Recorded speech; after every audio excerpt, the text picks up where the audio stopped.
All right, let's start with a big question. I want you to think back through all your years of school, right? All the tests, the homework, the classes. What is the single most important subject that you use every day that they just completely skipped? Yep, personal finance, money. It's kind of the language of life, isn't it?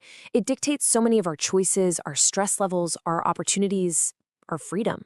And yet, for so many of us, our formal education just left this huge, gaping hole where that knowledge should be. And that is exactly what we're going to fix today. Welcome to Radical Finance. This is where we break down the, honestly, sometimes confusing world of money into simple, clear explainers. My whole goal here is to give you the financial education you never got, one simple idea at a time. So today, let's finally open the textbook you were supposed to get. It is pretty wild when you think about it. I mean, we learned about ancient civilizations, the periodic table, complex algebra, and look, that stuff is interesting. But how many times this week have you used any of that compared to the number of times you've had to make a decision about money? Every single day, you're dealing with personal finance, from buying a coffee to paying your rent. You're in the game whether you were taught the rules or not. And, this isn't just some abstract problem. This knowledge gap has real, tangible, and honestly painful consequences. You're probably looking at this list and nodding your head. It's that feeling of being buried under debt that just never seems to go away. It's that constant, low-grade anxiety of living paycheck to paycheck, just praying your car doesn't break down. It's the stress about the future, wondering, will I ever be able to stop working? It's seeing other people invest and feeling like you're being left behind, but being too scared to even start. And all of that adds up to missed opportunities to build the life you really want. So, if any of that sounds familiar, if you have ever felt that stress or frustration like you were just thrown into the deep end of a pool without knowing how to swim, do me a favor and hit that like button.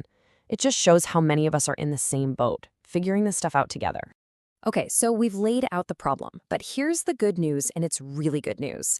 This is all fixable, and you do not need an advanced degree to do it. Actually, some of the best advice comes from really simple, straightforward sources, like Carrie Siegel's book, The 99 Lessons of Essential Personal Finance, which is kind of our guide today. This is where we start, by shifting your money mindset. Now, this idea right here, this changes everything. We're so often made to feel that being good with money is about being a math genius who understands complicated charts. But that's not the truth. That's only 20% of it. The other 80%, the part that really matters, is just your behavior. It's your habits, your mindset. That should feel like a huge weight off your shoulders. This isn't about being a math whiz. It's about being willing to build better habits. And those habits all come from your financial mindset. Think of it like the operating system running in the background of your brain. It's all the stories and beliefs you have about money, probably things you picked up as a kid. So ask yourself, do you believe money is evil or that it's a tool? Do you think it's scarce and hard to get, or do you see opportunities to create it? Understanding what you truly believe is step one, because you can't really change your financial reality until you change the beliefs that are driving all your decisions. So we've made that big shift, right? We're focusing on habits, not complex theory. So now let's get practical. Let's start building that financial foundation with one of the simplest yet most powerful lessons there is. Okay, I know this looks super basic, like first grade stuff, but I promise you, mastering this is a total game changer. Needs are the absolute essentials. A roof over your head, food in the fridge, utilities. Wants are, well, everything else. The tricky part is being really, truly honest with yourself.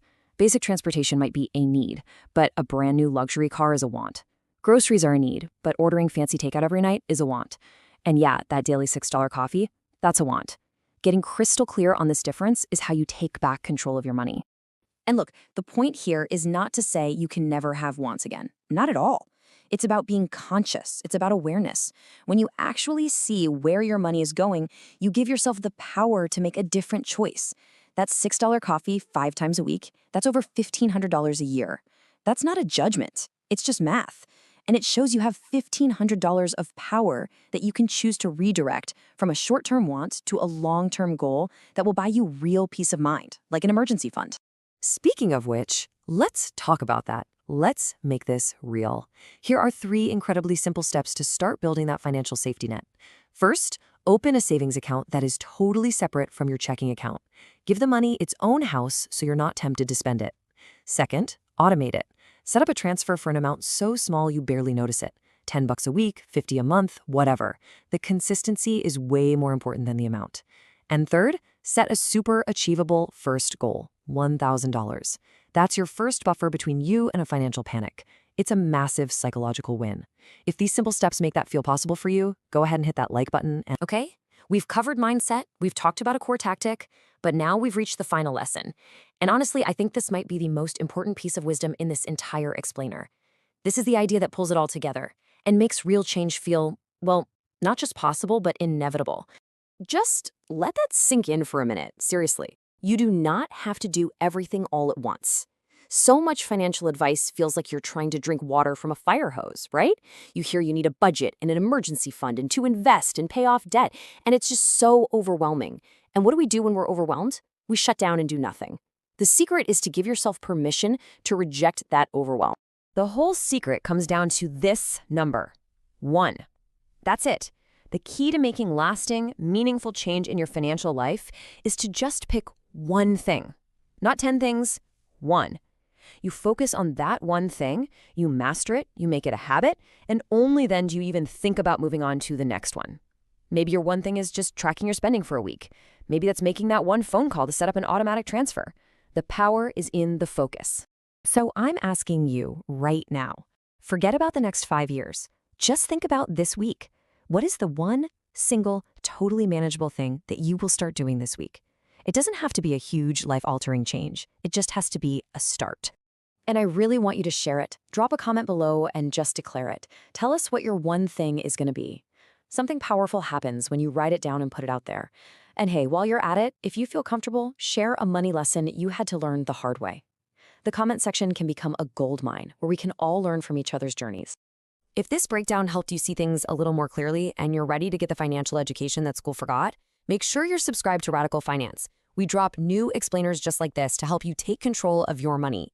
And finally, please share this with just one person in your life who you think needs to hear this message. Because financial peace of mind is a gift. Let's help each other get there. Thanks for watching. Now, what's your one action?